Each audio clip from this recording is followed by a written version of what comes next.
kita belum lihat karena kabarnya itu kan 11 tuh yang beredar. Nah itu kita tanya nggak ada dia tuh. Justru si pelapor itu dia melaporkan, advokat musik itu kan melaporkan dia menggunakan barang bukti itu 11 menit. Durasinya katanya 11 menit. Dan 11 menit itu kita tanya ke Rebecca itu dia juga nggak tahu yang mana.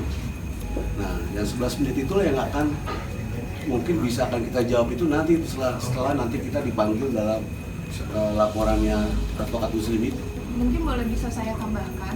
Jadi setelah kita mempelajari kasus ini berkaitan dengan kekerasan berbasis gender online ya, dengan berbagai macam bentuk kekerasan yang terjadi. Bisa terjadi karena revenge porn, adanya manipulasi, kemudian ada pihak yang sakit hati, diikuti dengan pengancaman, ada yang namanya sekstorsi, adanya pemerasan. Karena dalam kasus yang pertama, pemeras sudah ditangkap, ada pengancam, dan ada penyebar yang sudah ditangkap.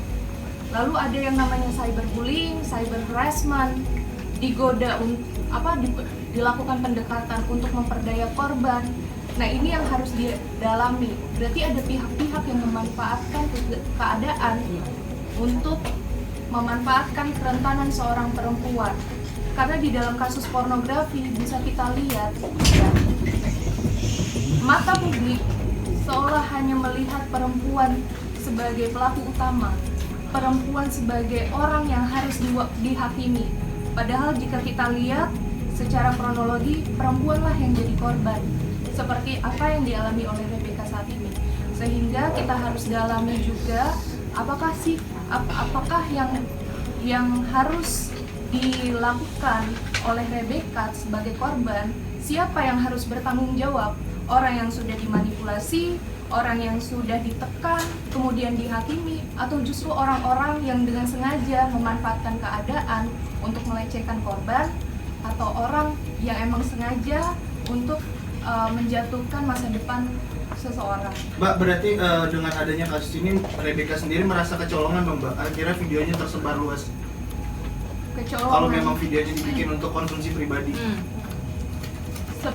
Sepertinya kita tidak bisa menceritakan secara utuh ya kronologinya, tetapi teman-teman mungkin bisa mempelajari kasus-kasus kekerasan gender ini sebagai satu kasus di mana ada manipulasi dan memang ada orang yang sengaja untuk menjatuhkan korban.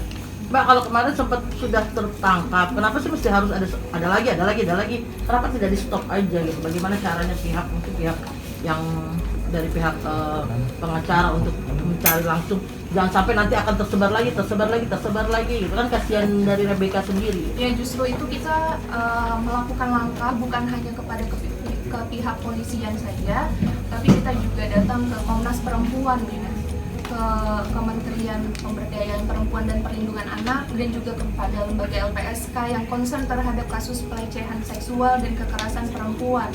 Karena dengan dukungan dan rekomendasi dari lembaga-lembaga yang terkait itu untuk mendukung proses ini bisa dipercepat, dan juga jangan sampai ada lagi pihak-pihak yang dengan sengaja menyebarkan.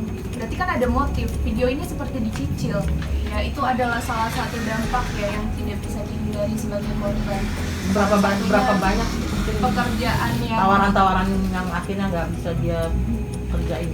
Sebenarnya ini salah satu fokus juga terhadap Rebecca, karena lebih baik Rebecca fokus untuk healing dulu ya, pemulihan psikolognya ya, karena masih trauma dan lain sebagainya pun Rebecca juga sudah mulai menerima kembali pekerjaan-pekerjaan, karena memang pihak-pihak ini kan pada awalnya takut ya, tapi dengan dorongan kami selaku kuasa hukum juga yang menjelaskan, mulai kembali ada pekerjaan dan tawaran-tawaran kepada Rebecca. Saat mendatangi pihak-pihak sana, apakah Fadli ikutan menemani nggak?